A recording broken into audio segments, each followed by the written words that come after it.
Character wise கெட்டு போகிறதுக்கு என்ன காரணம் அப்படின்னா முக்கியமாக லக்கணம் தான் முக்கியம். லக்கணத்தில் பாவக்கிரகம் இருக்கிறது, அதுலேயும் குறிப்பாக சனியோட வீட்டில் செவ்வாய் இருக்கிறது, செவ்வாயோட வீட்டில்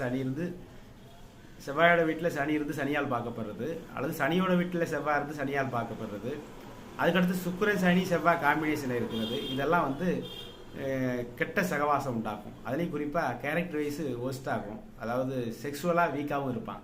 இப்போ இந்த ஜாதகத்தில் பாருங்கள், கும்ப லக்கணத்தில் செவ்வாய், இந்த லக்கணத்தில் உள்ள செவ்வாய் 4ஆம் பார்வையாக சனியை பார்க்குது. சனி சுக்கிரன் சனி சூரியன் புதன், அப்போ சுக்கிரன் சனியை இந்த செவ்வாய் பார்க்குறது. சனி அங்கேருந்து 10வது பார்வையாக லக்கணத்தில் உள்ள செவ்வாயை பார்க்குது. அப்போ லக்கணத்தில் செவ்வாய் இருந்து சனியால் பார்க்கப்படுது. அதுலேயும் முக்கியமாக சுக்கிரன் சனி செவ்வாய் காம்பினேஷனில் இருக்கிறப்ப அது ஹோமோசெக்ஸ் அப்படின்னு சொல்லக்கூடிய ஆண் தொடர்பு இவனுக்கு ஒரு கெட்ட பழக்கம் உண்டாயிருது. ஆனால் அவனுக்கு அது தப்புன்னு தெரியுது, இருந்தாலும் அதுலேருந்து விடுபட முடியலை. காரணம் என்ன? இது மாதிரி லக்கண பாவம் கிடக்கூடாது அப்படின்னு தான் அடிக்கடி அதை சொல்கிறது.